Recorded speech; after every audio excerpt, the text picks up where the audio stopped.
as we get going. So I'm on your watch, Kelly. You tell me when to go and we'll start it up. Let's go ahead. Over to you. All right. All right. Good afternoon.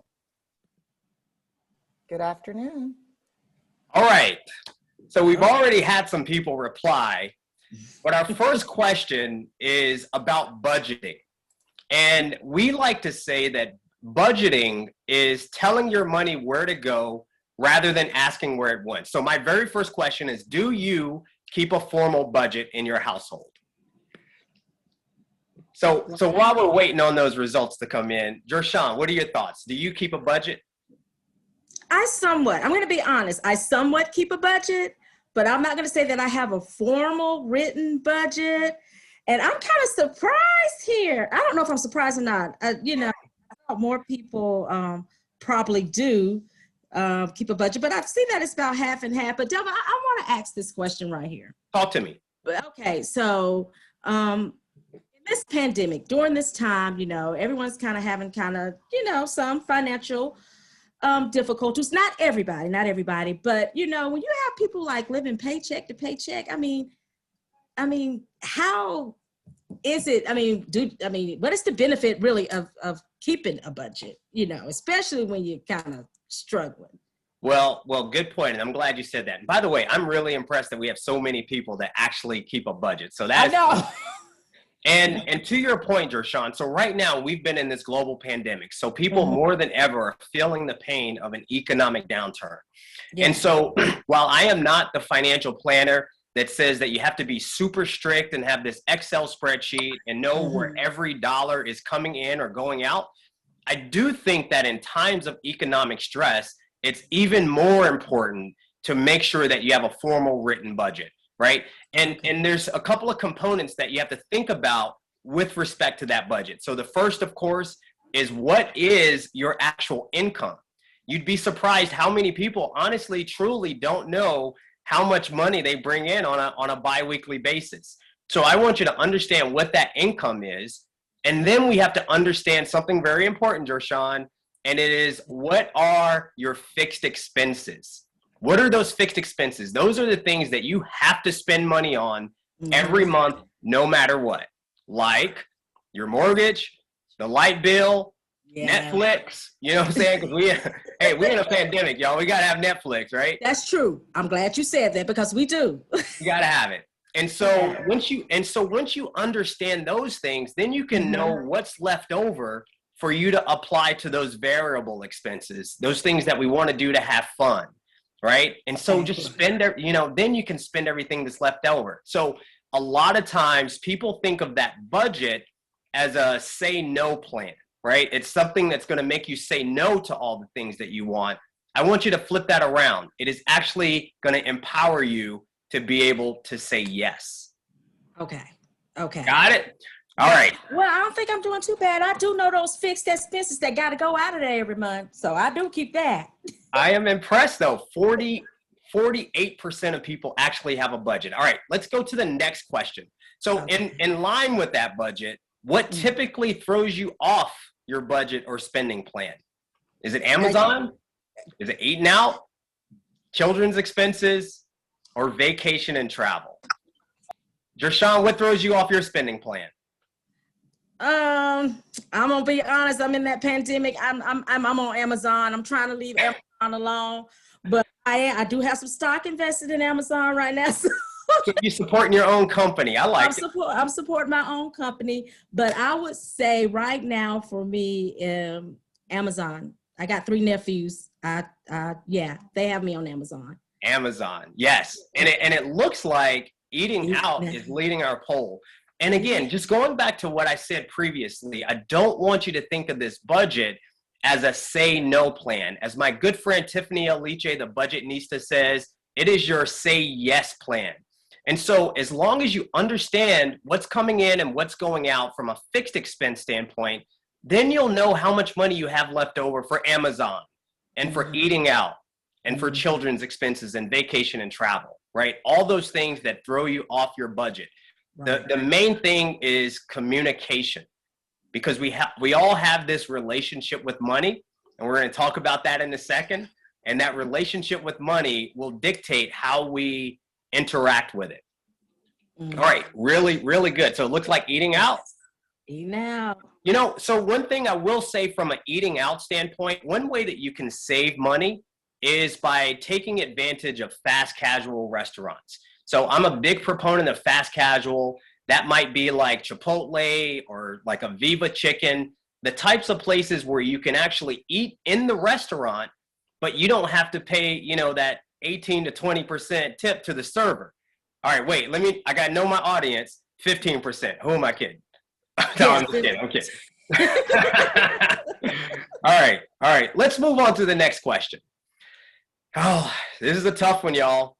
But would you co-sign a loan application for someone other than your spouse? Would you co-sign that loan application? Now, no jumped out to an early lead. It did. Well, we got some yeses. So, Jorshan, I'm curious. How would you answer this question? No. But I'm gonna tell you, I got this question right here because in the back of my mind, I mean, would it help do something with my credit? I'm thinking if they don't pay, it's gonna be negative. But could it help my credit a little bit if I were to co-sign? Like if they got good credit? Wow. I mean, that's I've never heard that take before. That's pretty strong. So it looks like the overwhelming majority of people would not co-sign a loan application for someone other than their spouse. Jorshan has those ulterior motives. I like it, right? Build your credit in the process if they are credit worthy. And I think that what we all have to understand is that when we co-sign that loan for someone, we are basically taking on that debt just as much as they are. So if we're a co-signer on that loan, we don't have less responsibility to repay the debt. We have the exact same responsibility. And so if you do make that decision, you have to be prepared to pay that debt back yourself, right? If you felt like you could not pay it back on your own, then it may not be a good idea for you to co-sign that loan. Now, let me back up for a second and say that in my practice as a financial planner, the people that I feel like I help the most are people who are first generation wealth. And if you are first generation wealth, Jorshan, you know what that means? That means you might be the only one in your family with that 800 credit score. Right?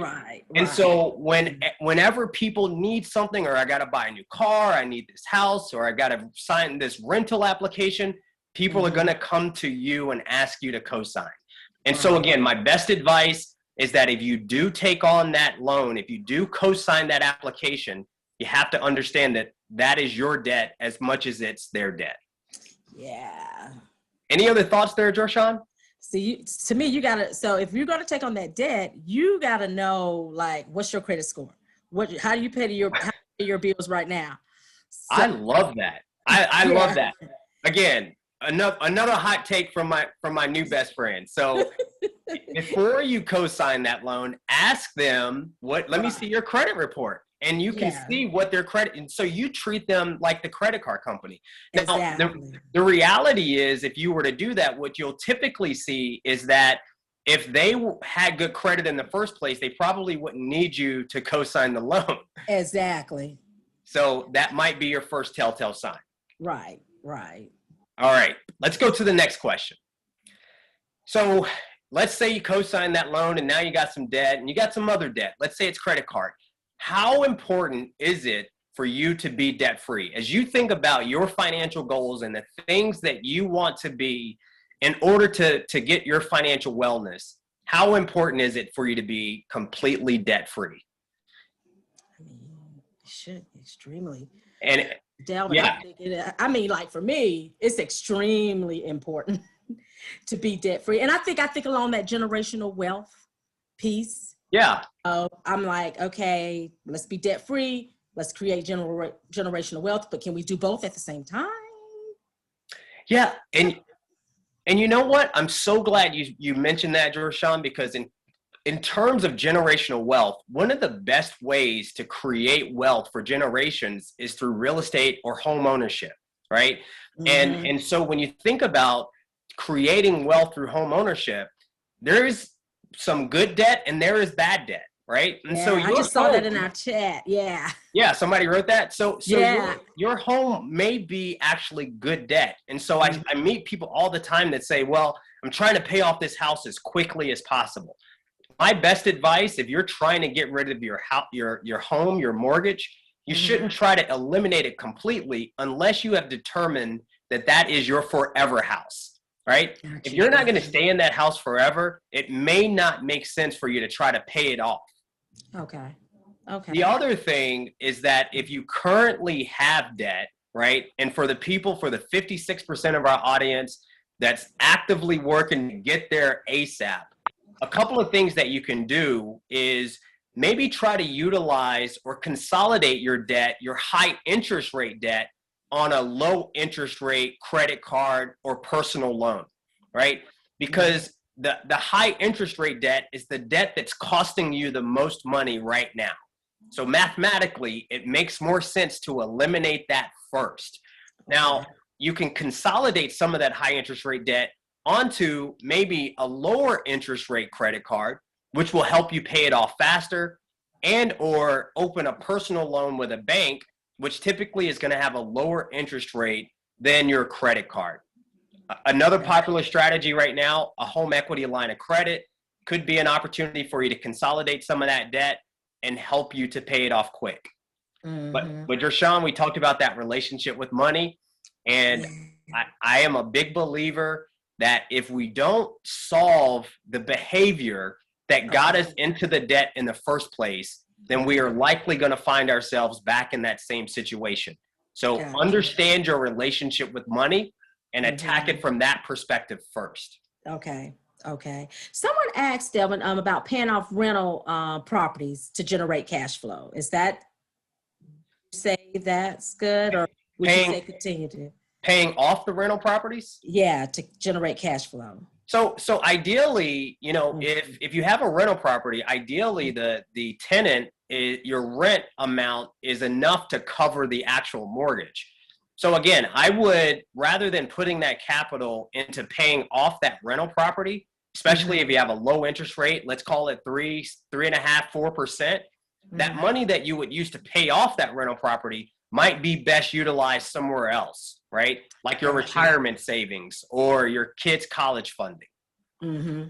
Okay. Yeah, good question. We got a high level group here. I like it. Yes, we do. All right, let's go to the next question. So how much money should you have in your emergency fund? Dershawn, what do you consider an emergency? Oh, when I mean, like unexpected expense with car, you know, your car may break down. I mean, you know, and everybody don't have a certain, I mean, you may have insurance, but it may not cover immediately when you go to the hospital. You know, you may have to pay $500 right there on the spot. So those are kind of emergencies that I would constitute, you know, a big expense that just happened to come up. Yeah, so any unexpected large expense, you hit the nail on the head. You know, car breaks down, you have some sort of medical emergency. And in my experience, and you guys tell me if I'm right or if it's just me, when you don't have an emergency fund, guess what? Emergencies happen, right? Yes. When you got plenty of money in the bank and you got an emergency fund, nothing ever seems to happen. Right. But they do happen. You just don't perceive them as emergencies. Now, it looks like, you know, we got a really good group here who has heard plenty of times that an adequate emergency fund should be 6 months of your household expenses, right? So 75% of the audience said that. But really, all four of these answers can be right. So, you know, for many of us, especially coming out of this pandemic, you know, building a 6 month emergency fund might seem impossible. So your first step might be just get to a 3 month emergency fund. So I am okay if you've got a 3 month emergency fund and you are solid in your job, a 3 month emergency fund in a lot of cases can be adequate. 6 months is ideal. Now, nobody answered enough money to help Ray and them pay their rent if needed. But you know, that is absolutely a reason to have an additional emergency fund to help family members. So again, I specialize in working people who are first generation. If you are first generation wealth, you're the only person, you're the first person in your family that's quote unquote made it, then when the things happen, everybody runs to you. Now, my best recommendation is that you have your own family emergency fund, and that might be 6 months of your household expenses, but maybe set up an emergency fund for Ray Nim and Lisa Nim, and who is it for you, Joshon? Trina Nim? It's right? Trina Nim, always Nim. Calling me. So set up a separate emergency fund to help your family.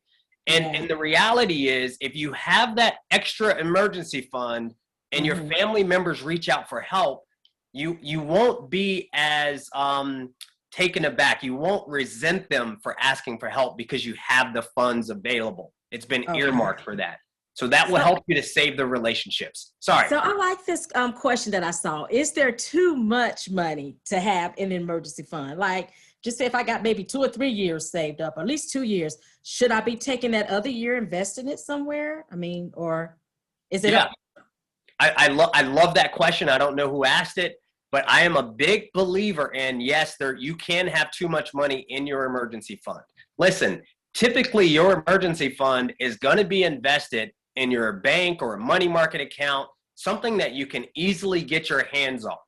But what are interest rates right now? Interest rates are historically low right now. Yes. Hey, and we don't need lazy money. I don't want your money to be lazy. You get up and you go to work every day and work hard. I want your money to also work hard. So build to 6 months, and then everything else, maybe you invest. Now, to that point, if you are an entrepreneur or maybe someone who has commission-based income or heavily bonus incentive-based income, then you might want to build a full year of household expenses. That way, if we had a downturn in the economy that impacted your ability to earn those bonuses or commissions or run your entrepreneurial venture, your family is good for at least a year. All right, good. Great questions. All right, we're rolling. All right. Do you and your spouse or partner maintain separate bank accounts? Do you maintain separate bank accounts? And yes jumps out to an early lead. Some people have both. And listen, there is no right or wrong answer here. I think it really all goes back to the C word that's on my board, communication, right? As long as you have that communication, because everybody's got their own individual relationship with money. And when you bring a spouse or a partner into that, now it complicates things, right? Now you're merging two different relationships. Right. And so having that communication is key, making sure that everyone who understands what they're responsible for, how what they're responsible for is going to get paid, and things are typically pretty good. Joshon, any interesting questions or dialogue in the chat on this one? Let's see here. I'm going to tell you what I'm thinking. Mama said you better keep your own now. I'm not saying anything. Yeah. And listen, I am a big fan. So my wife and I, we do number C. We have separate and joint accounts, right? Okay. We've got our own individual accounts. There is zero accountability with each other for our individual accounts. So I can play all the golf I want and take all the, whatever I want to do. And she's got her account. She can buy arts and crafts for her cricket machine, whatever that is. But then we have our joint account where we pay our bills, right? Yeah. And so I think that's a good strategy for a lot of people. I do see a question. Should you have a budget for separate accounts?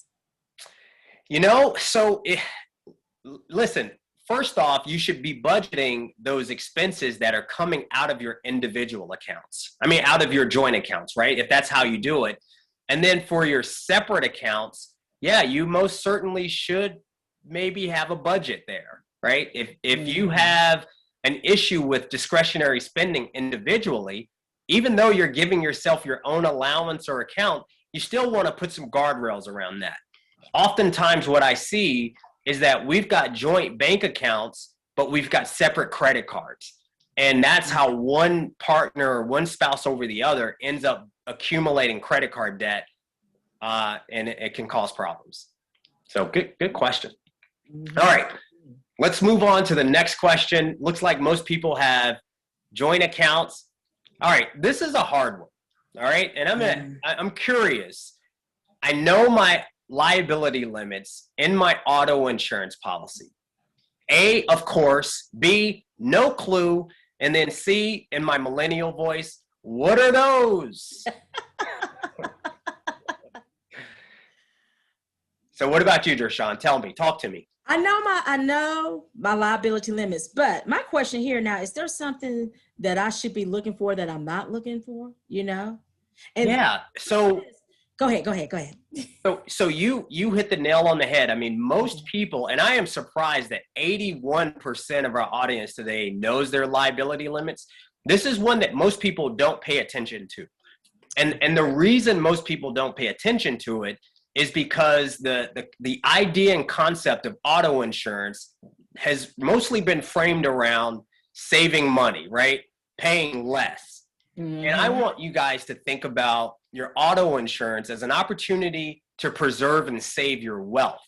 So, Dershawn, I'm going to put you on the spot real quick. What kind of car do you drive? Oh, I drive a Honda Accord. I always drive Honda Accords. Love it. Hey, you're going to drive that forever, right? How do you know? I'm on my third one. I love it. So here's the reality, right? So I'm going to tell you a sample liability limit, right? And I want everybody after this, if you don't know, to go in and look at it. If it's 100, 300, 100, all right? Everybody write that down. 100, 300, 100.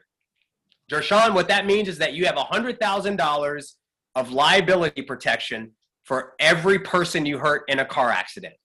You have 300,000, that second number, 300. You have $300,000 per accident. So if you hurt multiple people, you've got a maximum of 300,000. And that last number, 100, is you have 100,000 to replace their property damage. So Dershawn, you're driving in your Honda Accord. You're driving down 85. Mm-hmm. You rear end somebody. They get out of the car, and what are they going to say? My back hurt, my neck. My neck and my back, right. Yes. Exactly. You got it. Mm-hmm. And so they say my neck and my back, and unfortunately now they take an ambulance ride to the emergency room, they spend a night in the hospital, they can't go to work, and they have physical therapy. They're going to sue you, and we better hope that that lawsuit is only for $100,000. Because if anything over and above $100,000, you're responsible for. All right. So that's what you should be looking at. Now, the good news is that they can't sue you and take your 401k plan. They also can't sue you and take your home, right? You have a homestead privilege, right? So they can't take your house away from you. But any money that you have in a bank account, any money that you have in an investment account, any second property or real estate that you own is up for grabs in this type of lawsuit.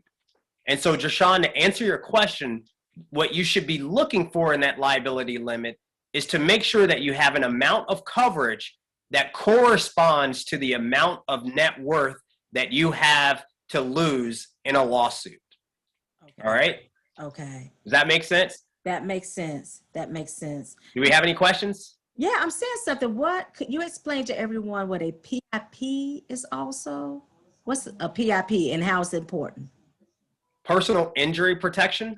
Yeah. Is that? Yeah, it's kind of the same thing. It's along the same lines of these liability limits, personal injury protection. I'm actually a big fan of, in addition to increasing your auto insurance liability limits, doing what's called an umbrella policy. So an umbrella policy is excess liability coverage, which covers over and above what your auto insurance policy covers. Gotcha. So somebody sues you for $1 million, the umbrella policy kicks in and pays for that coverage. Okay. Somebody did ask about the umbrella. Yeah, we got a smart group here. Y'all ain't messing around, Rock Hill. The Rock is in the building. All right. So here's another question. So if my spouse or partner passed away suddenly, I would be able to maintain my lifestyle? All right. So they jumping out here. Absolutely. yeah. Yeah. And obviously a topic no one wants to think about. And it looks like we've got some folks on here who have put some things in place to make sure that that happens. Yeah. And Dershawn, you said something earlier about generational wealth. This is where we'll talk about, life insurance. Yes. And unfortunately, a lot of times we only think of life insurance in terms of final expenses, right? That burial policy. Because guess what? I don't want to be that member in the church who, pastor had to pass the collection plate around so that we could bury me. And so the idea of life insurance is mostly, hey, let's make sure I've got enough to bury me.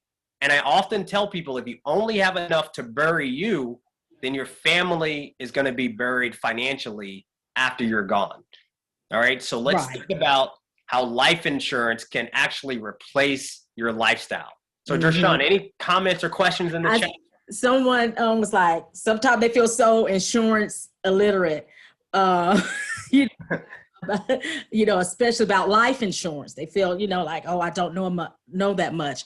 But Delvin, you are exactly right. And I'm going to tell y'all, my sorors and all my friends out there, them little nephews going to be living large if something happened to me. Hey. But I have heard of that. That is a way to create generational wealth. Talk about it, but it's and sometimes, especially I think when you're at a younger age, you can really get good life insurance that's not very expensive. Yeah, absolutely. And first off, Dershawn, I got 3 new beneficiaries for you, my kids, so you can add them to your policy. I'll send you their social security numbers after this. But you are exactly right. You can absolutely apply for life insurance, create generational wealth, and for most people, you need to try to do that while you're young and healthy. That does not mean that as you get older, or maybe you got some health concerns, maybe you got a little sugar, you could still get life insurance, right? So that does not preclude you from qualifying. But the time to do it is while you're young and healthy. Yeah. What about whole life? Versus what's the other one? Term insurance. Yeah. Term versus whole. Yeah. So I love this conversation, right? So term insurance for our audience, term insurance is the type of insurance that covers you for a specific amount of time. So typically you can get a 10-year term, a 20-year term, or a 30-year term. So if you get a 20-year term policy, you've got life insurance for the next 20 years. And then after that 20 years, you have no more coverage. Right. Whole life insurance, or what I would call generically permanent life insurance, is meant to last for the rest of your life. So I want you to think about solving your temporary needs with term life insurance and your permanent needs with permanent life insurance. All right. So if you've got a 30-year mortgage on your house and you want to make sure that that mortgage is paid off for your spouse, if you were to pass away, then you might solve that with term insurance. But if you want to create a legacy for your family one day, or you want to make sure those final expenses are paid off, or if you have a mortgage in retirement, then you might consider permanent life insurance. Got you. Dershawn, the trade-off, though, is that term insurance is very inexpensive. So if you need a lot, you probably can only afford term insurance. Yeah. Permanent insurance, though, builds cash value, so it has equity. And so term insurance is like renting the house. Permanent insurance is like owning the house. Question, thoughts? Yeah, I got some people asking, like, should you keep it separate, like from your job insurance versus, you should have your own separate life insurance as well? Yeah, fantastic question. I am a big believer in owning your own individual life insurance. The reason is, if you ever left your job, let's say you got laid off or furloughed, now you lose your benefits, you lose your life insurance, right? And then ultimately at some point you plan on retiring. And so what I often see is that people work their entire life, they have life insurance through their job, now they're 65 and they want life insurance, but it's unaffordable because they're older and they may have some health challenges at that age that would prevent them from qualifying. Right. So that scenario is on your own. Yeah, great questions. Yeah, one more here. What about creating trust for minors with life insurance? Fantastic. We are going to get there. So, Jershon, you know the difference between a good question and a great question? What's that? I have a slide for a great question. Okay, DJ. All right. Let's go to the next question. So and by the way, I am pleased to see that 80% of our people feel financially secure if there was a death of a loved one. That's great. All right. So next question.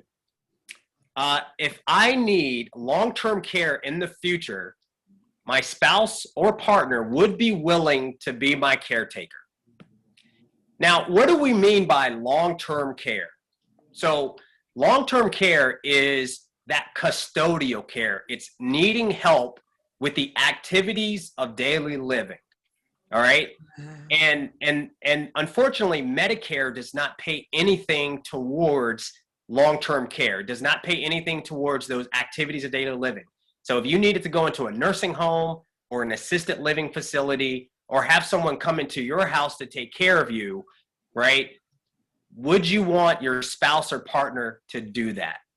So Jershon, have you ever known anyone who was in a long-term care type of situation? I really don't particularly know anyone, but I do have a coworker, and like she said that she has a long-term care policy. Wow. Okay. And I'm like, we didn't get to talk on it. I'm like, well, what is that? You know, because she's in the same boat I am. She's single, but she said, yeah, I have a long-term care policy. Like if something happened to me, I go to a facility, and you know, I guess she pays on it monthly or whatnot. Yeah, so great. Your friend actually has done, I think, something that is really going to help her in the future. Long-term care insurance is the type of policy that will pay for you to go into a nursing home or have someone come into your house to take care of you. So if this is something that is a concern for you and you don't want your spouse to you know, be the person responsible for bathing you and feeding you and, you know, maybe changing your clothes, your diaper and all those things, right? Then maybe you look at something like long-term care insurance. There are also a lot of other options right now too. So it's not just the long-term care insurance. Okay. You know, some people don't want to put the stress, when you talk about long-term care, they don't want to put that stress on anyone else to do that for them. Right, exactly. And I would say, you know, if you are someone who's single, right, who maybe you don't have a spouse or a partner, you know, substitute that word spouse or partner for your family members, right? Is it, you know, do you want your children, right, to take care of you? Do you want your siblings, your aunt, your uncle, right? And so it's something that you should absolutely address. Yeah. All right, let's go to the next question. All right, so everybody's favorite topic is retirement. So Jershon, when do you want to retire? Yesterday? Yes, now. Right, and we talk about, you know, everybody's perception or idea of retirement is different. Right? Retirement means different things to different people. And so, you know, I'm curious, are you and your spouse or partner, do you have retirement objectives that are aligned? And I'll talk about my wife and I, you know, I am a metropolitan guy. I like cities. I want to live in New York City in retirement. She likes the country, right? She wants to have a farm with chickens and goats and all this stuff. And that drives me crazy, right? So we're still working out our retirement objectives. We're on two different planets. But it looks like some of our participants have somewhat aligned retirement objectives. And again, I'm going to use the C word again, communication. As we think about our retirements, I want you to feel empowered to have this dialogue with your spouse about truly what your retirement goals are, and then also talk about what each of you is doing intentionally to make those objectives happen. So that's going to lead into our next question. Anything that we should talk about before we move on, Jershon, in the chat? I'm not seeing anything. All right. So it looks like we have 60% of the audience is somewhat aligned. We got 14% that's on different planets. And then we have 25%. Yeah, that's awesome. All right. So when we think about our retirement plan, we want to think about intentionality. Now, how did you choose your 401k contribution amount? You can substitute 401k for any retirement plan. So it could be a 403b or a 457 or a thrift savings plan if you work for the government. But how did you choose the amount that you contribute? Jershawn, any thoughts there? How did you choose your amount? I'm curious. I think I did get some professional help. You got some professional help. Yeah. Awesome. Because sometimes you don't know what you're doing. Yeah, right. And so I'm really passionate about this because at the beginning I said, budgeting is telling your money where to go rather than asking where it went. But that's also financial planning. Financial planning is telling your money where to go rather than asking where it went. And a lot of cases, what I often see is that people are contributing 4% because the company matches 4%, or they're contributing 10% because Dave Ramsey said that you should do 10% of your income, right? Yeah. And what I want you to think about is what specifically am I trying to accomplish with respect to my retirement, and what is the amount that I need to contribute in order to get there, right? Right. And by the way, I love the 6% of people that just said eeny, meeny, miny, mo. They fell on the sword, brutally honest, right? Yeah. But a lot of people are here is like, max out your contributions. I love Cal McCorry. She said, you doing what your job matches. Now at a minimum though, you want to do what your company matches, right? At a very minimum, because that is free money. And Jershawn, I know your motto, because I saw you with that t-shirt that said, if it's free, it's for me, right? Yeah, right. So you at least want to get that free money. Exactly. But you may, I want to challenge you to think about this, right? Because some people also just blindly max out their 401k without any thought as to whether or not they need to do that to hit their retirement objectives. And I don't want this to be complicated, but when you think about your 401k plan, if you're making pre-tax contributions, then you have to remember that all of that money one day in retirement is taxable. Are you with me? It's taxable. And who knows what the tax rates are going to be in all of our retirements. I think taxes are definitely going to go up. So the challenge is, even though you're maxing out your pre-tax 401k and you think you're doing the right thing, you might be creating a future tax nightmare for yourself in retirement. So, if you meet with a financial professional, let that person give you some advice on how you can be intentional based on your specific objectives. Then they'll tell you where best to position your money for retirement. All right. All right. Nice. So it looks like everybody's at least taking advantage of the match, though. I like that. All right. Let's go to the next topic.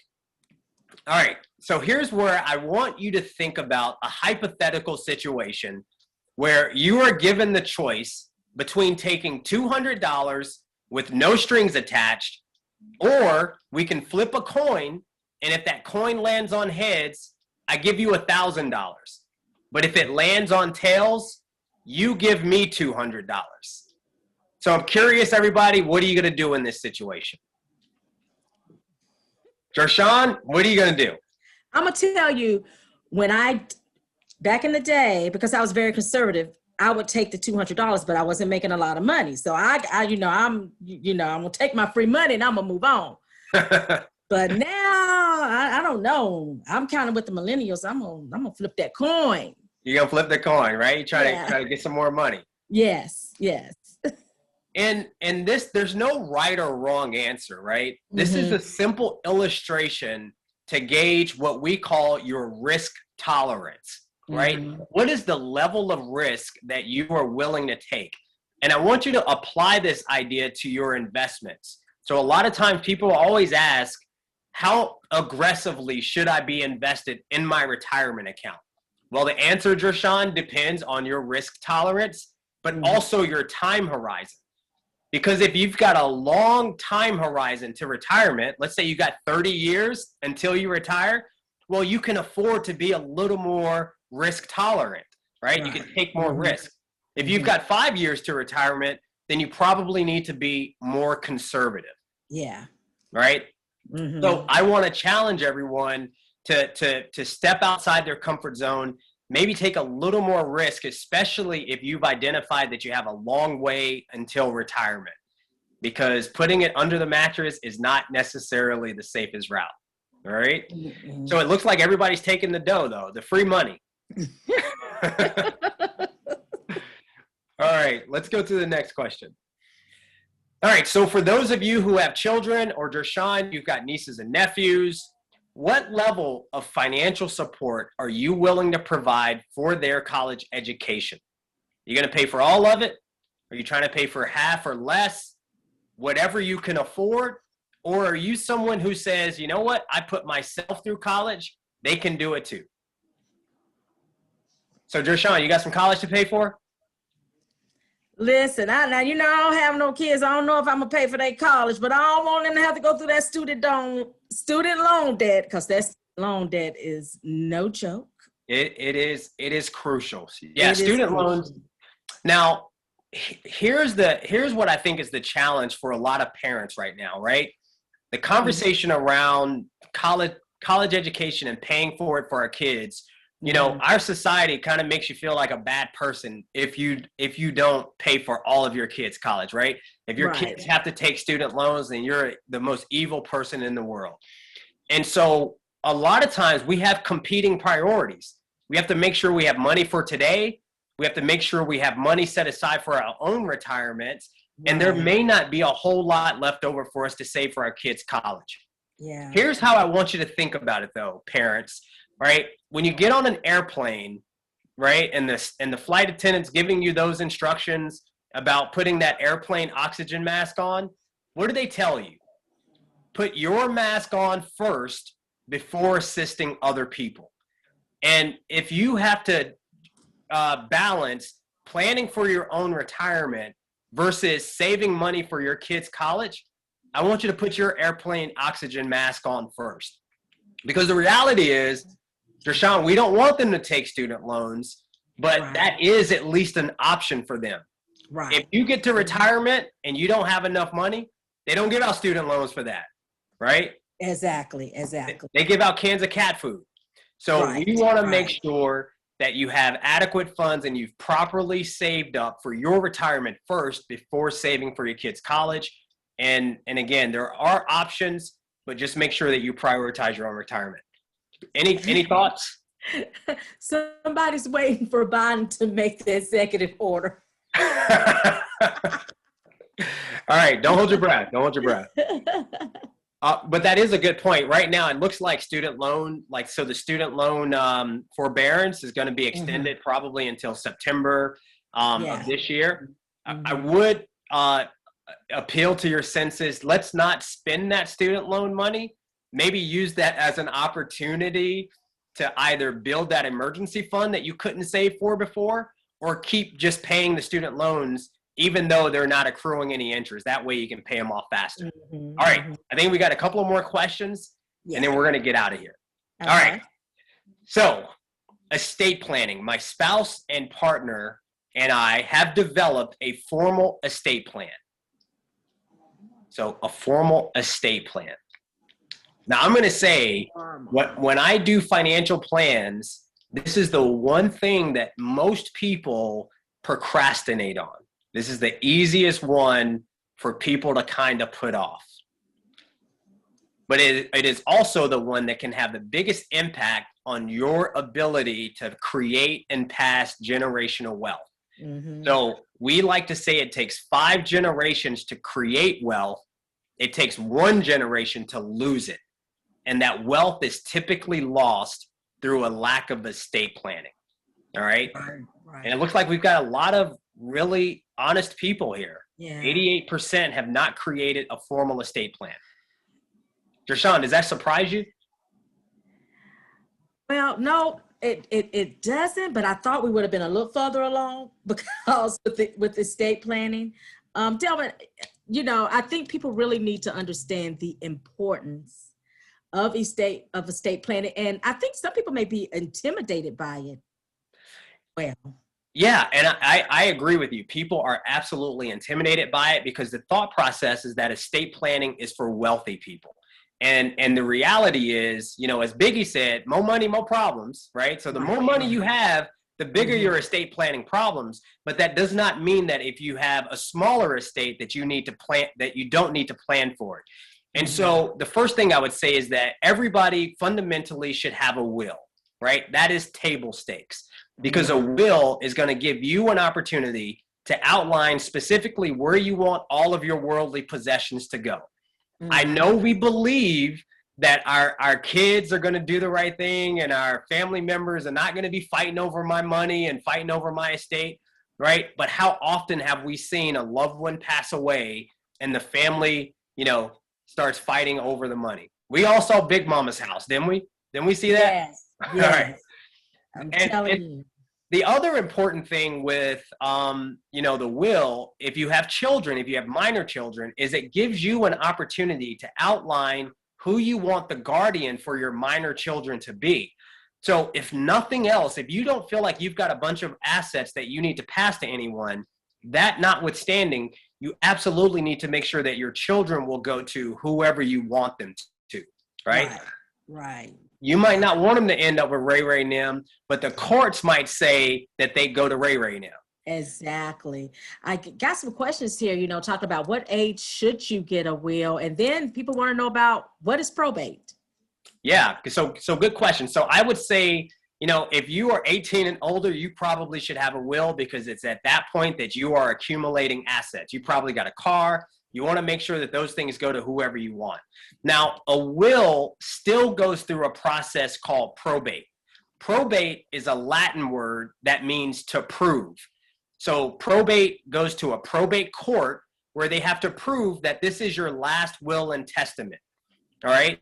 And probate causes a lot of time. There's expense, there's cost involved, and it's also public, which means that I can go, if I live here in Charlotte, I can go to the Mecklenburg County Public Records website and see whose estate is in probate, and I can see exactly what they're passing down, right? So one way that you can avoid probate is through something called a trust. Anything that a trust owns bypasses the probate process and goes directly to your beneficiaries. Ooh, good information. All right, so let's make it a point to get on this estate planning and let's start planning that so we can create generational wealth. I think this is the last question. How important is it to prevent your wealth and assets from going to a non-family member due to divorce? All right, and let me give you let me give you guys an example. So for most people, it looks like it's extremely important. But, let's say, unfortunately, my wife passes away. And what happens when my wife passes away? Katie Casserole is coming next door with the casserole dish and the macaroni and cheese, right? Y'all know what's going to happen. And I get remarried. And let's say that second marriage does not work out. And now in a divorce, she walks away, my new wife walks away with half of the assets that we had planned, my previous wife and I had planned to send down and let our kids and grandkids inherit, right? And so there are absolutely ways to protect against that. It looks like 20% of our audience has never even thought about it, but for 80% of us, it's something that's extremely important. And you can do that through trust planning. And you could also protect your estate for your kids through a trust as well, if your kids were to ever get divorced, so that their spouse cannot walk away with your assets. Exactly. So, any thoughts, questions? Dershawn, you think that's a good idea? Yes, that's That's a good idea. Good idea. I'm telling you, if I get married, and we get a divorce, he's not getting what he don't think he's gonna get. Okay. All right, so that was a lot of fun. So I want to open it up. I know we may have had some other questions in the chat that we could not get to, so let's open it up for additional questions. Hey, it's Kelly, and I'm here. I've been tracking some of the questions in the chat, and there was so much great dialogue going back and forth in the chat. Yeah. Delvin, we're gonna have to save the chat and send it to you because there was so much great reaction, and Jashawn did a wonderful job kind of putting those in front of you, and you were on the money and answering them. But I do just want to ask a couple of questions from the chat. One was way back at the beginning when we started talking about debt. Some people had questions about what is the difference between good debt versus bad debt, you know, mortgages, student loans, any other thoughts you have on that topic? So I would say good debt is any debt that has an extremely low interest rate, right? And so right now, mortgage rates are as low as they've ever been. So a lot of people are refinancing their mortgages right now for 2.25, right? 2.75% even. And that to me is good debt because you can now leverage that 2.75%, take your additional money, invest it in the market, and get even more. So let's not let our money be lazy. Let's leverage other people's money, especially if we can do it for 2.75%. Very good, very good. The other question, the second question I'd like to ask you is around life insurance.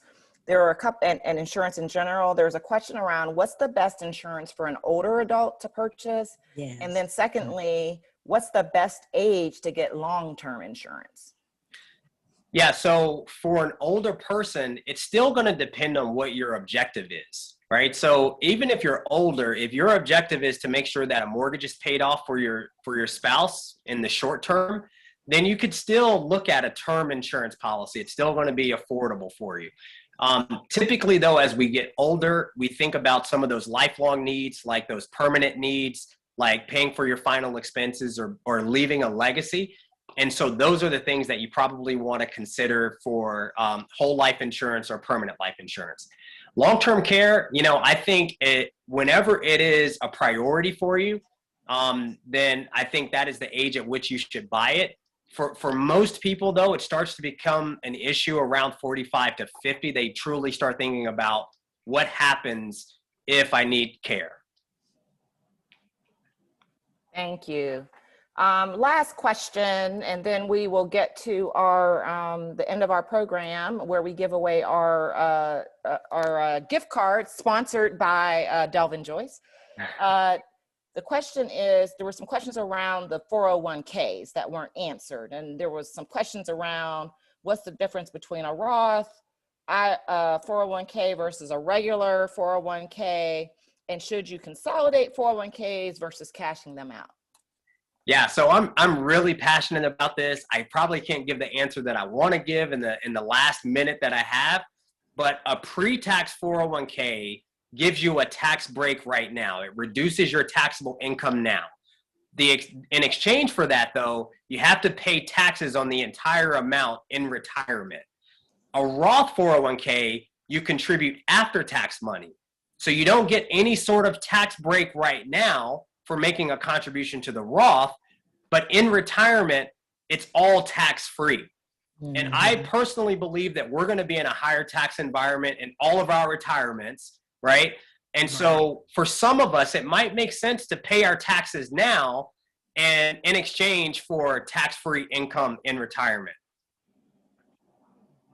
Oh, and lastly, consolidating 401k plans. I also believe that you should consolidate them as much as possible, just so that you can coordinate the investment strategy and you don't forget about some of your retirement plans. So a lot of times we change jobs and we have retirement accounts all over the place. Who knows what the investment strategy is, and we've lost track. So I'm a big fan of consolidating.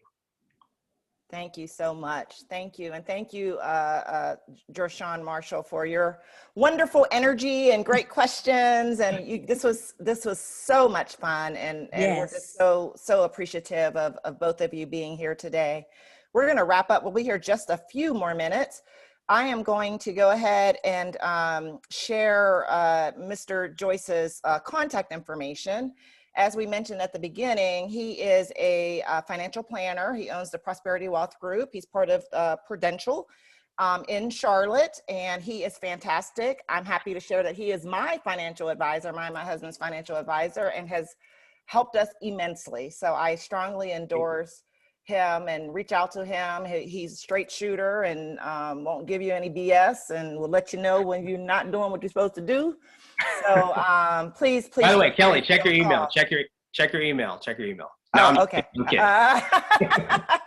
All right. Now that we're at the end, while you guys are looking at this and noting this information down, I wanted to go ahead and announce the winners of our 3 $100 Ruth Chris.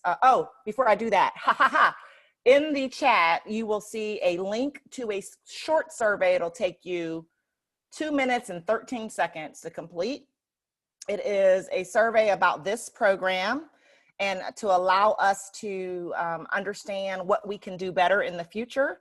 So if you wouldn't mind, jump into that chat, jump onto that link, go out there. We really do need your feedback. And while I have your attention, I want to give a little preliminary view of the remaining workshops in the Building Your Economic Legacy series for the rest of the year. We will be having a Paying for College workshop. We'll be having a Starting Your and Owning Your Own Business workshop. We will have a Buying a Home workshop. And last but not least, a lot of people were interested in estate planning. We have an estate planning workshop for later this year. So please keep your eye on Alpha Kappa Alpha. We will continue to provide you with good information that you need to build your economic legacy. With that said, winners of the gift cards, we did a random drawing, random selection. And the 3 winners are Shana Roose, R-O-U-S-E, Shanta Dean, D-E-A-N, and Tylisha Alford.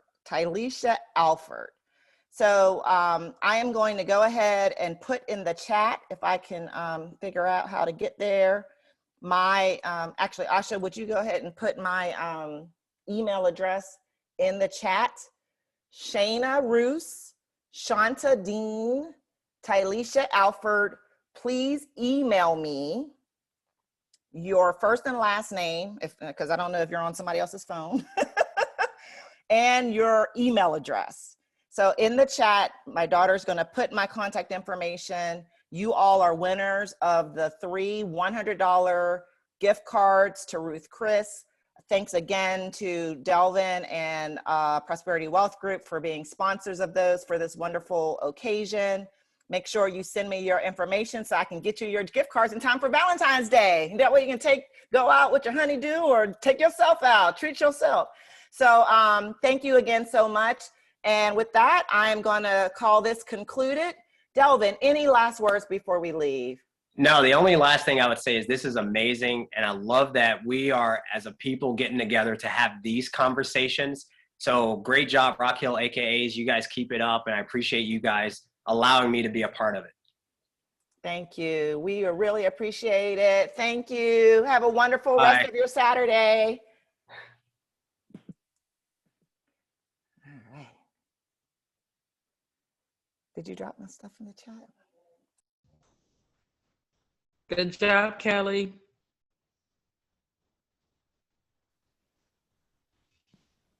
Kelly, I think we had up to 70. What was it, 70? That's good. 72 at one time. 72, good. Good. Great job.